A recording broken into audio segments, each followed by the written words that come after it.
ಎಲ್ರಿಗೂ ನಮಸ್ಕಾರ. ಕಟ್ಟಿಸ್ ಕಿಚನ್ ಕನ್ನಡಕ್ಕೆ ಸ್ವಾಗತ.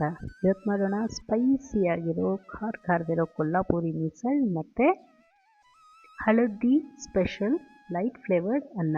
ಇದು ಸೂಪರ್ ಟೇಸ್ಟಿಯಾಗಿರುತ್ತೆ ಕಾಂಬಿನೇಷನ್. ಡೆಫಿನೆಟ್ಲಿ ಟ್ರೈ ಮಾಡಿ ನೋಡಿ. ಮಿಸಲ್ ಜೊತೆಗೆ ನಾವು ನಾರ್ಮಲಿ ಪಾವ್ ತಿಂತೀವಿ, ಮೈದಾ ಹಿಟ್ಟಿನ ಪಾವ್ ತಿನ್ನೋ ಬದಲು ಈ ಸ್ಪೆಷಲ್ ಕಾಂಬಿನೇಷನ್ ಟ್ರೈ ಮಾಡಿ ನೋಡಿ. ಸೂಪರ್ ಟೇಸ್ಟಿಯಾಗಿರುತ್ತೆ.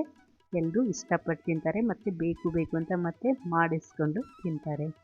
ಇದನ್ನು ನಾವು ಫಸ್ಟು ಮಿಕ್ಸಲ್ ಮಾಡ್ಕೊಳ್ಳೋಣ. ಈಗ ಒಂದು ಪಾತ್ರೆಯಲ್ಲಿ ನಾನು 1/4 ಬಟ್ಲದಷ್ಟು ಎಣ್ಣೆ ಹಾಕ್ಕೊಂಡಿದ್ದೀನಿ, 2 ಪತ್ರೆ ಮತ್ತು 1.5 ಇಂಚಷ್ಟು ದಾಲ್ಚಿನ್ನಿ ಹಾಕ್ಕೊಂಡಿದ್ದೀನಿ, ಮತ್ತು ಹೂವು ಹಾಗೆಯೇ ಜೀರಿಗೆ ಅರ್ಧ ಚಮಚ, ಮಸಾಲೆ ಹೂವು ಬರುತ್ತಲ್ಲ ಅದನ್ನ ಹಾಕ್ಕೊಂಡಿದ್ದು. ಮತ್ತು ಈಗ ನಾನು ತುಂಬ ಸಣ್ಣದಾಗಿ ಹೆಚ್ಚಿರೋ 2 ಮೀಡಿಯಮ್ ಸೈಜ್ದು ಈರುಳ್ಳಿನ ಹಾಕ್ಕೋತಾ ಇದ್ದೀನಿ. 2 ಮೀಡಿಯಮ್ ಸೈಜಲ್ಲಿ ನಾನು ಕಟರಲ್ಲಿ ಹೆಚ್ಕೊಂಡಿರೋದು. ತುಂಬ ಸಣ್ಣಗೆ ಹೆಚ್ಕೋಬೇಕು ಈ ಥರ. ಆ್ಯಂಡ್ ಇದನ್ನು ಸ್ವಲ್ಪ ಲೈಟ್ ಗೋಲ್ಡನ್ ಬ್ರೌನ್ ಕಲರ್ ಬರೋವರೆಗೂ ಹುರ್ಕೋಬೇಕು. ಆಮೇಲೆ ಇದಕ್ಕೆ ಸಣ್ಣದಾಗಿ ಹೆಚ್ಕೊಂಡಿರೋ 2 ಟೊಮೆಟೊ ಹಾಕಿದ್ದೀನಿ. ಇದನ್ನು ಚೆನ್ನಾಗಿ ಫ್ರೈ ಮಾಡ್ಕೋಬೇಕು. ಒಂದು 3-4 ನಿಮಿಷ ಫ್ರೈ ಮಾಡ್ಕೊಂಡಾದ್ಮೇಲೆ ನಾವು ಇದಕ್ಕೆ ಬೆಳ್ಳುಳ್ಳಿ ಪೇಸ್ಟ್ ಹಾಕ್ತಾಯಿದ್ದೀನಿ. ಸಿಂಪಲ್, ಇದರಲ್ಲಿ ಏನೂ ಇಲ್ಲ, ಬರೀ ಬೆಳ್ಳುಳ್ಳಿನ ಜಜ್ಜಿಕೊಂಡ್ಬಿಟ್ಟು ಹಾಕ್ತಾ ಇರೋದು. ತುಂಬ ಸಣ್ಣಗೆ ಜಜ್ಜಿಕೊಂಡಿರೋದು. ಇದು ಮಿಕ್ಸಿಗೂ ಹಾಕಿಲ್ಲ, ಚೆನ್ನಾಗಿ ಜಜ್ಜಿಕೊಂಡ್ರೂ ತುಂಬ ಚೆನ್ನಾಗಿ ಫ್ಲೇವರ್ ಬರುತ್ತೆ. ಮತ್ತು ಇದಕ್ಕೆ ನಾನು ಅಲ್ಲಾಗಲಿ ಹಸಿಮೆಣಸಿನ್ಕಾಯಿ ಆಗಲಿ ಏನೂ ಸೇರಿಸಿಲ್ಲ, ಬರೀ ಬೆಳ್ಳುಳ್ಳಿ. ಇದು ಒಂದು ಒಳ್ಳೆ ಫ್ಲೇವರ್ ಬರುತ್ತೆ. ಈಗ ನೋಡಿ, ಫಸ್ಟು ನಾನು ಧನಿಯಾ ಪೌಡರ್ ಹಾಕಿದ್ದೀನಿ, ಖಾರ ಪುಡಿ ಹಾಕಿದ್ದೀನಿ, ಮತ್ತು ಗೋಡಾ ಮಸಾಲ ಅಂತ ಸಿಗುತ್ತೆ ಅದನ್ನ ಹಾಕಿದ್ದೀನಿ, ಗರಂ ಮಸಾಲಾನು ಹಾಕಿದ್ದೀನಿ. ಇದೆಲ್ಲನೂ 1 ಸ್ಪೂನ್ ಹಾಕಿರೋದು. ಇದಕ್ಕೆ ಗೋಡಾ ಮಸಾಲ ಇಂಪಾರ್ಟೆಂಟ್, ಯಾಕಂದರೆ ಆ ಮಿಸಳದ ಒರಿಜಿನಲ್ ಫ್ಲೇವರ್ ಕೊಡೋದೇ ಗೋಡಾ ಮಸಾಲ. ಇದು ಮಹಾರಾಷ್ಟ್ರೀಯನ್ ಮಸಾಲ. ಇದು ನಿಮಗೆಲ್ಲ ಕಿರಾಣಿ ಶಾಪ್ಗಳಲ್ಲಿ ಅಥವಾ ಆನ್ಲೈನಲ್ಲಿ ಸಿಗುತ್ತೆ. ನೀವು ಡೆಫಿನೆಟ್ಲಿ ತರಿಸ್ಕೋಬೋದು ಅದನ್ನು. ತುಂಬ ಚೆನ್ನಾಗಿರುತ್ತೆ ಎಲ್ಲ ಮಹಾರಾಷ್ಟ್ರೀಯನ್ ಡಿಶಸ್ಗೆ. ಇದಕ್ಕೆ ಮೊಳಕೆ ಬರಿಸಿದ ಮಡಿಕೆ ಕಾಳು ಹಾಕಿದ್ದೀನಿ. ಅದು 1 ಕಪ್ಪಷ್ಟು, ಮಿಸರಿಂಗ್ ಕಪ್ಸ್ ಇರುತ್ತಲ್ಲ ಅದರಲ್ಲೇ 1 ಕಪ್ಪಷ್ಟು ಹಾಕಿದ್ದೀನಿ. ಈಗ ಸುಮಾರು 1 ಲೀಟ್ರಷ್ಟು ನೀರು ಹಾಕ್ತಾಯಿದ್ದೀನಿ.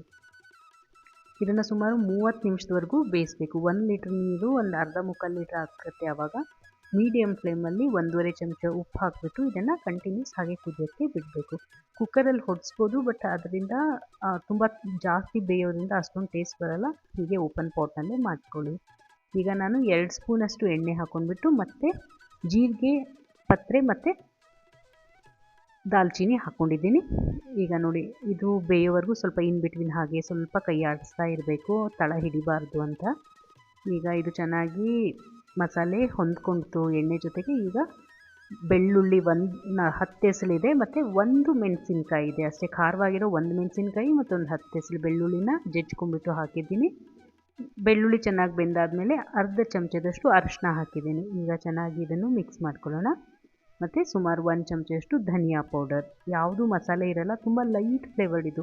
ಹಸಿ ಮಸಾಲೆ ಏನು ಹಾಕಿದ್ದೀವಲ್ಲ, ಪತ್ರೆ ಮತ್ತು ದಾಲ್ಚಿನ್ನಿ, ಅದ್ರ ಜೊತೆಗೆ ಸ್ವಲ್ಪ ಧನಿಯಾ ಪೌಡ್ರ್ ಇದೆ. ಈಗ 1 ಚಮಚದಷ್ಟು ಕಸೂರಿ ಮೇಥಿನ ಈ ಥರ ಕ್ರಷ್ ಮಾಡಿಬಿಟ್ಟು ಹಾಕ್ತಾಯಿದ್ದೀನಿ. ತುಂಬ ಲೈಟ್ ಫ್ಲೇವರ್ಡ್ ರೈಸ್ ಇದು. ತುಂಬ ಚೆನ್ನಾಗಿರುತ್ತೆ. ಜಾಸ್ತಿ ಏನು ಮಸಾಲೆ ಇಲ್ಲದೆ ಇರೋದಕ್ಕೆ ನಾವು ಮಸಾಲೆ ಹಾಕಿರೋ ಮಿಸಲ್ ಜೊತೆ ಮಿಕ್ಸ್ ಮಾಡ್ಕೊಂಡು ತಿಂದರೆ ತುಂಬ ಚೆನ್ನಾಗಿರುತ್ತೆ. ಈಗ ಸುಮಾರು ಅರ್ಧ ಚಮಚದಷ್ಟು, ಇದಕ್ಕೆ ಎಷ್ಟು ಬೇಕೋ ಅಷ್ಟು ಉಪ್ಪು ಹಾಕಿದ್ದೀನಿ. ನಾನು ಮೊದಲೇ ಮಾಡಿಟ್ಕೊಂಡಿರೋ 3 ಕಪ್ಪಷ್ಟು ಅನ್ನನೂ ಹಾಕ್ಕೊಂಡಿದ್ದೀನಿ. ನಾನು ನಾರ್ಮಲ್ ಕೋಲಮ್ ರೈಸದ್ದು ಅನ್ನ ಇತ್ತು, ಅದನ್ನೇ ಮಾಡಿದ್ದು ಹಾಕಿದ್ದೇನೆ. ನೀವು ಬೇಕಿದ್ದರೆ ಬಾಸ್ಮತಿ ರೈಸೂ ಹಾಕ್ಕೋಬೋದು. ನೀವು ಯಾವ್ದು ರೆಗ್ಯುಲರ್ ಆಗಿ ರೈಸನ್ನು ಇಷ್ಟಪಟ್ಟು ತಿಂತೀರೋ ಆ ರೈಸಿಂದ ಮಾಡ್ಬೋದು. ಮಾಡಿಟ್ಟಿರೋ ಅನ್ನ, ಬೆಳಗ್ಗೆ ಮಿಕ್ಕಿರೋ ಅನ್ನ ಇದ್ದರೆ ತುಂಬ ಚೆನ್ನಾಗಿ ಬರುತ್ತೆ. ಈಗ ಸುಮಾರು ಒಂದು 5-6 ನಿಮಿಷ ಸಣ್ಣ ಊರಿನಲ್ಲಿ ಅನ್ನ ಹುರ್ಕೊಂಡಾದ್ಮೇಲೆ ಫ್ರೈಡ್ ರೈಸ್ ಥರ ಆಗುತ್ತೆ. ಹಾಗೆ ಅಷ್ಟೊತ್ತಿಗೆ ನಮ್ಮ ಮಿಸಳು ರೆಡಿಯಾಗಿತ್ತು. ಈಗ ನೋಡಿ, ಒಂದು ಬೌಲಲ್ಲಿ ನಾನು ಸೇವ್ ಹಾಕ್ಕೋತಾ ಇದ್ದೀನಿ.